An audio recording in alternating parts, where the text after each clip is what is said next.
اعوذ باللہ من الشیطان الرجیم بسم اللہ الرحمن الرحیم رب اشرح لی صدری ویسر لی امری واحلل عقدۃ من لسانی یفقہوا قولی رب یسر ولا تعسر وتمم بالخیر آمین یا رب العالمین۔ عربی کا معلم حصہ چہارم میں چلتے ہیں آج کے سبق کی طرف، اور آج کے سبق میں ذکر کیے جانے والے کنسیپٹس اور ایکسرسائزز کو اچھی طرح سمجھنے کی کوشش کرتے ہیں۔ عربی کا معلم حصہ چہارم میں ہمارا آج کا سبق ہے الدرس الثالث والسبعون، یعنی لیسن نمبر 73، اور اس سبق کا عنوان ہے اسماء و صفات اور ان کا عمل۔ تو اس سبق میں انشاءاللہ تعالی مولوی عبدالستار صاحب جو ہیں ہمیں اسماء صفات جو ہیں ان کے بارے میں بتائیں گے، اور وہ کیا عمل کرتے ہیں یہ ہم جاننے کی کوشش کریں گے انشاءاللہ تعالی۔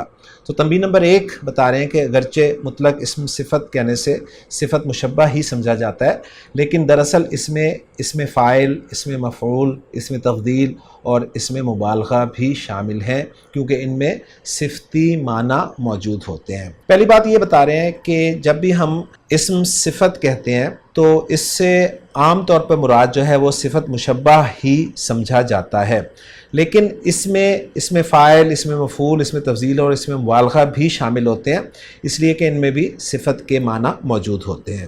ثلاثی اور غیر ثلاثی سے اسم فاعل، اسم مفعول، اسم تفضیل اور چند اسم صفت کے اوزان سبق نمبر 22 تا 25 میں لکھے جا چکے ہیں۔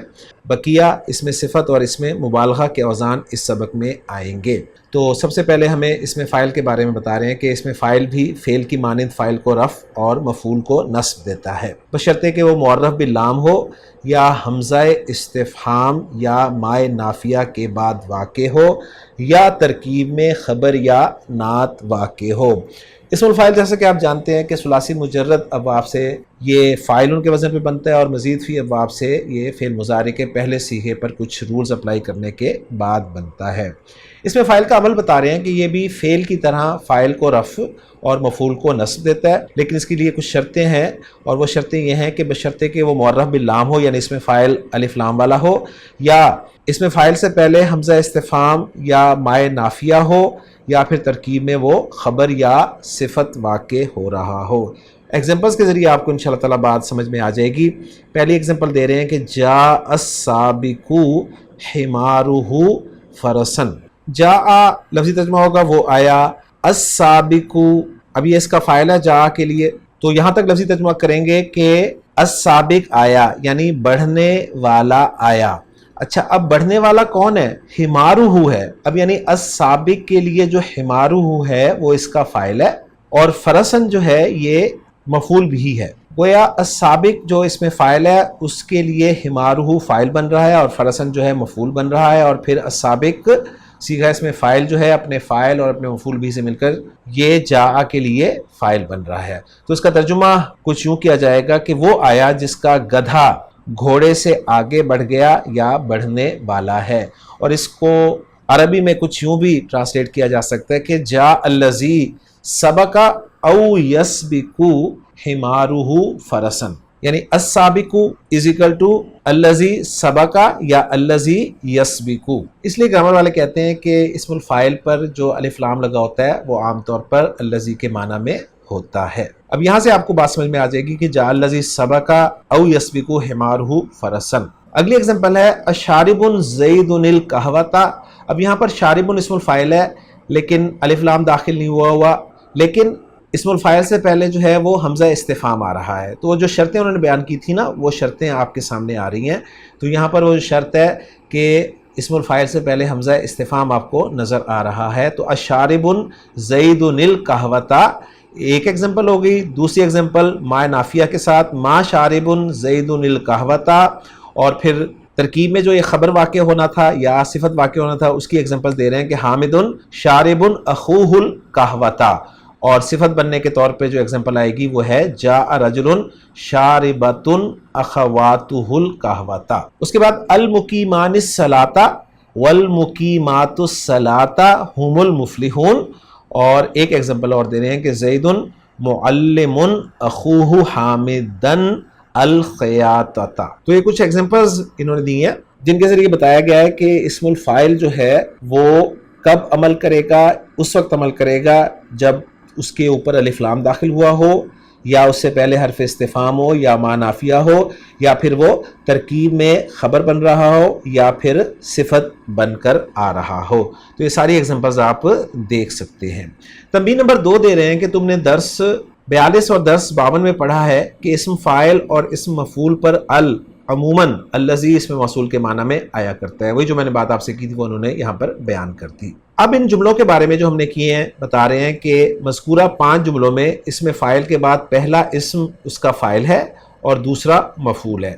چھٹی مثال میں تثنیہ اور جمع کی ضمیریں جو اسم فاعل میں مفہوم ہوتی ہیں فاعل ہیں اور صلاۃ مفعول ہے، اور آخری مثال میں اسم فاعل کے 2 مفعول ہیں۔ تو اسم الفاعل کے بعد جو آپ کو مرفوع اسم نظر آ رہا ہے نا وہ اس کا فاعل ہے، اور جو منصوب اسم نظر آ رہا ہے وہ اس کا مفعول بھی ہی ہے۔ اور جہاں پر آپ کو اسم فاعل کے بعد مرفوع اسم نظر نہیں آ رہا تو اس کے اندر جو فاعل کی ضمیر ہے وہ اس کا فاعل ہو جائے گا، اور مفعول بھی ہی آپ کو نظر آ ہی رہا ہے۔ تو یہ باتیں آپ کو سمجھانے کی کوشش کر رہے ہیں، اور آخری ایگزامپل میں بتا رہے ہیں کہ 2 مفعول آ رہے ہیں اسم الفاعل کے، ایک ہے حامدن اور ایک ہے الخیاطۃ۔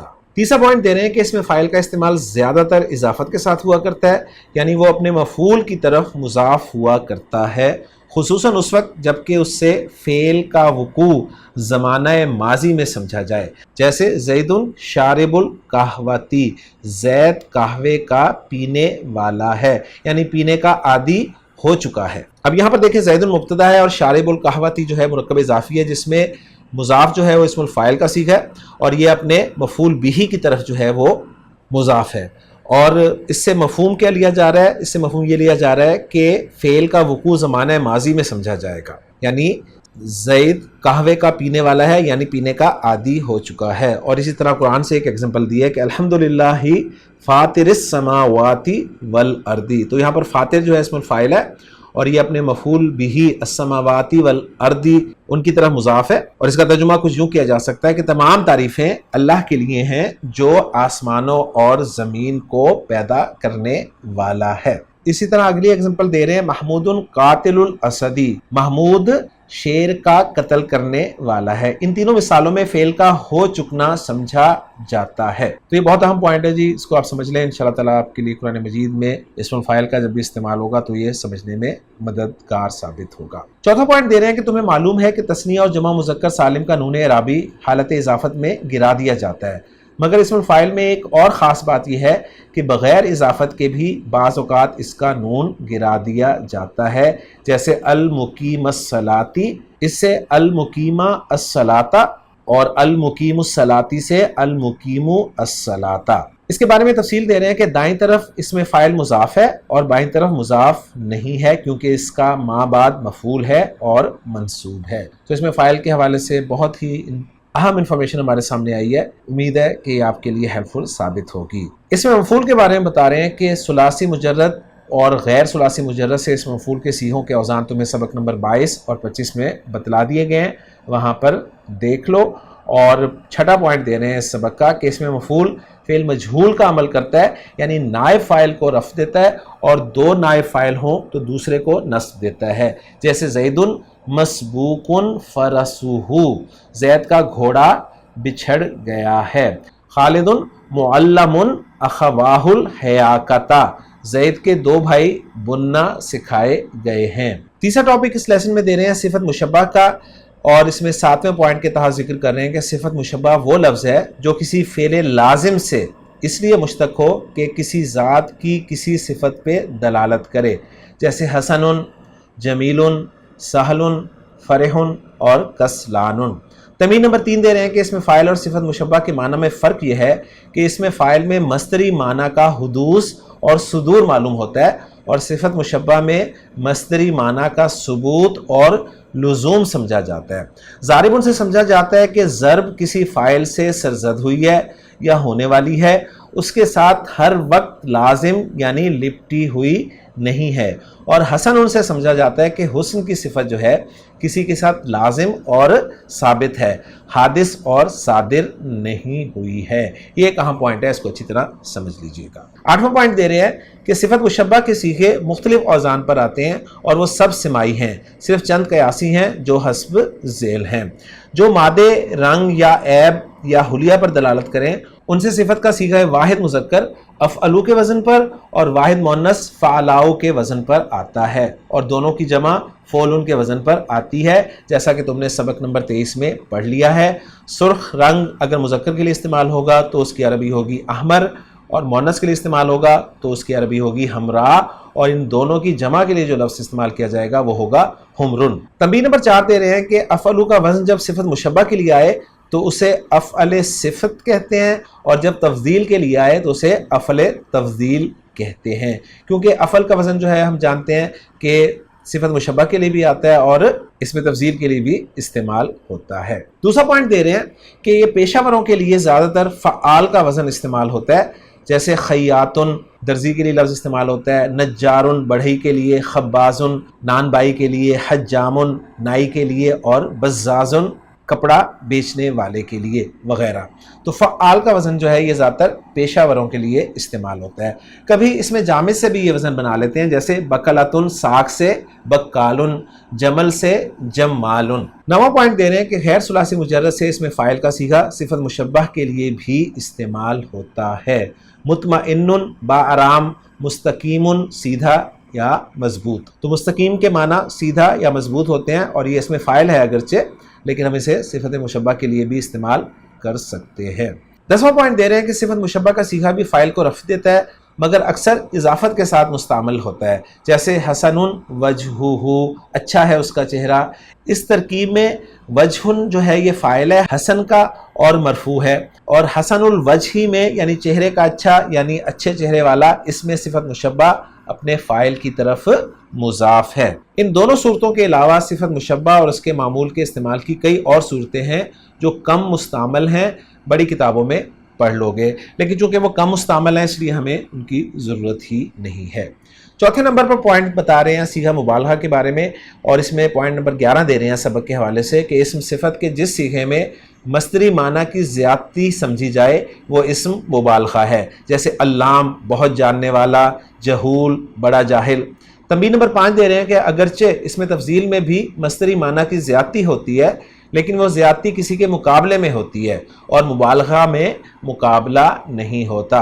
تو یہاں پر بتایا انہوں نے کہ اس میں تفضیل اور اس میں مبالغہ میں فرق کیا ہوتا ہے۔ 12 نمبر پوائنٹ دے رہے ہیں کہ مبالغہ کے تمام اوزان سماعی ہیں، جن میں کثیر الاستعمال یہ ہیں: فعال، فعالتن، فعال، فعیل، اور ان کی ایک ایک ایگزامپل آگے رکھی ہے۔ فعال کی ایگزامپل دی ہے سفاکن، اور فعالتن کی ایگزامپل علامتن، فعالن کی ایگزامپل کبارن، اور فعیلن کی ایگزامپل صدیقن۔ تو ابو بکر صدیق رضی اللہ تعالیٰ عنہ کے لیے جو صدیق کا لفظ ہے یہ اس میں مبالغہ کا صیغہ ہے، یہ ذہن میں رکھیے گا۔ اور صفاق کے معنی آپ کو معلوم ہی ہے کہ خون ریز کے لیے یہ لفظ استعمال ہوتا ہے۔ پھر مبالغے کے اور 3 وزن لکھ رہے ہیں: فعولن، فعولن، فعلن، اور ایک ایک ایگزامپل دے رہے ہیں ان تینوں اوزان کی: قیومن، قدوسن، اور کلبن۔ تو قیوم کے معنی آپ جانتے ہیں اللہ تعالیٰ کے لیے یہ لفظ استعمال ہوتا ہے، خوب قائم رکھنے والا اور قائم رکھنے والا، قدوسن بہت پاک، اور کلبن بڑا الٹ پھیر کرنے والا۔ اس کے بعد 3 وزن اور دیے ہیں: مفعلن، مفعالن، اور مفعیلن، اور ان کی ایگزامپلز جو دے رہے ہیں وہ ہیں محربن، مفضالن، اور منتیکن۔ محرب کے معنی جو ہیں وہ ہیں بڑا لڑاکو، مفضالن کے معنی ہے بڑا فاضل، اور منتیکن کے معنی ہے بڑا بولنے والا۔ پھر 3 وزن اور آ رہے ہیں: فعالن، فاعولن، اور فعلتن۔ ان کی ایگزامپل جو آ رہی ہیں وہ ہیں عجابن، جس کے معنی بہت عجیب کے ہیں، فاروقن خوب فرق کرنے والا، اور ہمزتن بڑا عیب چین۔ تو سورہ ہمزہ جو ہے اس میں یہی لفظ استعمال ہوا ہے: ویل لکل ہمزۃ لمزہ۔ اس کے بعد 3 وزن اور دیے انہوں نے مبالغے کے، وہ ہیں فعلن، فعیلن، فعولن۔ تو حذرن ایک ایگزامپل دی ہے فعلن کے وزن پہ، جس کے معنی بہت خوب چوکنا، بہت بچنے والا، بیچ میں جو پہلے بہت تھا وہ کاٹ دینا، ٹھیک ہے۔ فعیل کے وزن پہ ہے علیمن، اور اس کے معنی آپ خوب جانتے ہیں، اور حمولن جو ہے اس کے معنی ہے بڑا بوجھ لادا ہوا۔ پوائنٹ نمبر 13 دے رہے ہیں کہ اوزان مبالغہ میں مذکر و مؤنث کا امتیاز نہیں ہوتا۔ بعض صیغوں میں جو تا لگی ہوئی ہے وہ تائے تانیث نہیں ہے بلکہ تائے مبالغہ ہے۔ علامتن بڑا جاننے والا یا جاننے والی، البتہ فعیلن اگر فاعل کے لیے ہو تو مؤنث میں تا لگائی جاتی ہے، جیسے رجل نصیرن بڑا مدد کرنے والا مرد، اور امرأۃ نصیرۃ بڑی مدد کرنے والی ایک عورت۔ اور اگر فعیل کا صیغہ مفعول کے لیے ہو تو فرق نہ ہوگا، رجل جریح، یعنی یہاں پر جریح جو ہے مجروح کے معنی میں استعمال ہوا ہے، اور امرأۃ جریح یہاں جریحۃ نہیں کہا جائے گا بلکہ جریح کا لفظ استعمال ہوگا۔ ہاں بعض مثالوں میں موصوف کے موافق بھی ہوتا ہے، جیسے امرأۃ حبیبۃ ای محبوبۃ۔ اگلا پوائنٹ دے رہے ہیں کہ فعول اگر مفعول کے لیے ہو تو مؤنث کے لیے تا لگائی جائے گی، جیسے جمل حمول بوجھ لادا ہوا اونٹ، ناقۃ حمولۃ بوجھ لادی ہوئی اونٹنی، اور بامعنی فاعل ہو تو فرق نہ ہوگا، جیسے رجل بطول، یعنی ایک ایسا آدمی جو دنیا سے بالکل قطع تعلق کرنے والا ہو، اور امرأۃ بطول، اور عورت کے لیے بھی بطول کا لفظی استعمال ہوگا۔ سبق نمبر 73 میں 5 نمبر ٹاپک دے رہے ہیں افعل تفضیل کے بارے میں، اور اس میں سبق کا 14 نمبر پوائنٹ آ رہا ہے کہ افعل تفضیل کی گردان اور اس کے استعمال کی اقسام درس 24 میں بالتفصیل پڑھ چکے ہو، اور یہاں پر بتا رہے ہیں کہ افعل تفضیل کا صیغہ عموماً فاعل کے لیے آتا ہے مگر کبھی مفعول کے لیے بھی آ جاتا ہے۔ آزرو بہت معذور، اشغلو بہت کام میں لگا ہوا، اور اشہرو عارفو بہت معروف۔ افعل تفضیل بھی فاعل کو رفع دیتا ہے مگر اسم ظاہر میں اس کا یہ عمل صرف ایک ترکیب میں پایا گیا ہے، اور وہ ترکیب ہے ما رأیت رجلا احسن فی عینہ الکحل منہ فی عین زید۔ میں نے کوئی شخص نہیں دیکھا جس کی آنکھ میں سرما اس سرمے سے زیادہ خوبصورت معلوم ہوتا ہو جو زید کی آنکھ میں ہے۔ یہ اس کا ترجمہ ہے، اور بتا رہے ہیں کہ صرف ایک ہی ایگزامپل ہے جس میں افعل تفضیل کا فاعل جو ہے وہ اسم ظاہر کے طور پر پایا جا رہا ہے، ورنہ اس کا فاعل جو ہے وہ ضمیر ہی ہوتا ہے۔ ترکیب میں کحل کو رفع لفظ احسن نے دیا ہے۔ الفاظ کے ہیر پھیر سے ایسی بہت سی مثالیں بنائی جا سکتی ہیں، مزید تفصیل بڑی کتابوں میں ملے گی۔ سبق نمبر 73 میں 6 نمبر پہ ایک ہیڈنگ دے رہے ہیں اسم نسبت یا اسم منصوب، اور سبق کا پوائنٹ نمبر 15 بتا رہے ہیں کہ جس اسم کے آخر میں یا نسبت لگی ہو اسے اسم منصوب کہتے ہیں، جیسے مصری مصر والا، علمی علم سے تعلق رکھنے والا، اور ان کو ہم مرفوع اگر پڑھیں گے تو مصری اور علمی پڑھیں گے۔ اسم منصوب کے بارے میں بتا رہے ہیں کہ اسم منصوب اگرچہ عموماً اس میں جامد ہوتا ہے لیکن یا نسبت لگا دینے سے اس میں ایک وصفی معنی پیدا ہو جاتے ہیں، اس لیے وہ بھی اسم صفت کی طرح کسی اسم کی صفت یعنی نعت واقع ہوا کرتا ہے یا مبتدا کی خبر واقع ہو سکتا ہے، جیسے جریدتن یومیتن روزمرہ کے اخبار کے لیے یہ ترکیب استعمال ہو رہی ہے، اور حاضر رجل مصریون یہاں پر مصری جو ہے یہ خبر واقع ہو رہا ہے حاضر رجل کی۔ 16 پوائنٹ دینے ہیں کہ اس میں منصوب بنانے میں ذیل کی باتوں کا خیال رکھو۔ اگر اسم کے آخر میں گولتا لگی ہو تو اسے نکال دیں گے، جیسے مکہ ہے اس کے آخر میں گولتا لگی ہوئی ہے تو اسے اس میں منصوب بنانے کے لیے گولتا کو ہٹا دیا جائے گا اور اس میں منصوب بن جائے گا مکیون، اور صناعتن سے صناعیون۔ لفظ کے درمیان میں جو زائد حروف ہوں وہ عموماً حذف کر دیے جاتے ہیں، جیسے مدینتن سے مدنیون۔ بعض اسم مقتول آخر ہوتے ہیں، نسبت کے وقت ان کا آخر لوٹ آتا ہے، جیسے ابن جو کہ دراصل ابون تھا اسے ابویون، دمن دراصل دمون تھا اسے دمویون۔ چوتھے نمبر میں بتا رہے ہیں کہ الف مکسورہ کو ہمیشہ اور الف ممدودہ کے حمزہ کو جب وہ زائد ہو واو سے بدل دیتے ہیں، جیسے عصا سے عصویون، عیسیٰ سے عیسویون، صفراء سے صفراویون۔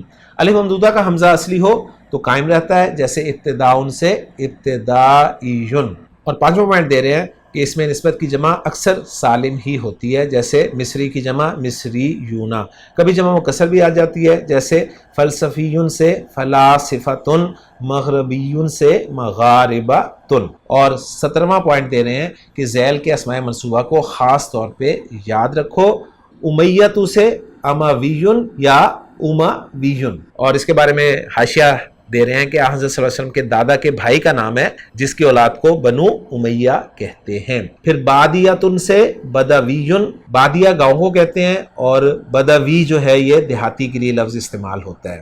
حضرہ موتو سے حضرہ میون، حضرہ موت جو ہے یہ یمن میں ایک شہر ہے، اور اگلی ایگزامپل دے رہے ہیں ناصرتن سے نصرانیون، اور یہ شام میں ایک قصبہ ہے یا قریہ ہے ناصرہ۔ پھر روح سے روحانیون اور طبیعتن سے طبیعیون، ربن سے ربانیون اور ریون سے جو کہ فارس کا ایک شہر ہے اس سے رازیون، قریش سے قرشیون اور الیمن سے الیمانیو یا الیمنیو۔ تو یہ کچھ انفارمیشن تھی جو کہ میرا خیال ہے اس میں سے کچھ تو ہمارے لیے ضروری نہیں ہے، لیکن بہرحال ایک ٹاپک انہوں نے پورا کر دیا ہے۔ تو الحمدللہ جو سبق نمبر 73 تھا اس کا میٹیریل ہم نے پڑھ لیا۔ اب وہ آگے ہمیں سلسلہ الفاظ نمبر 60 کے تحت کچھ ویکیبلری دینا چاہ رہے ہیں، لیکن میں دیکھ رہا ہوں کہ لیکچر ہمارا طویل ہو گیا ہے، تو ہم ایسا کرتے ہیں کہ سلسلہ الفاظ نمبر 60 اور جو ایکسرسائزز ہیں اس لیسنز کی، ان کے لیے اس سبق کے ہم 2 پارٹس کر لیتے ہیں۔ تو پہلا پارٹ ہمارا مکمل ہو گیا انشاءاللہ تعالیٰ۔ اس سبق کے باقی حصے کو ہم انشاءاللہ تعالیٰ اگلے لیکچر میں جو کہ سبق نمبر 73 کا پارٹ 2 ہوگا اس میں کور کرنے کی کوشش کریں گے۔ سبحانک اللہم و بحمدک، اشہد ان لا الہ الا انت، استغفرک و اتوب الیک۔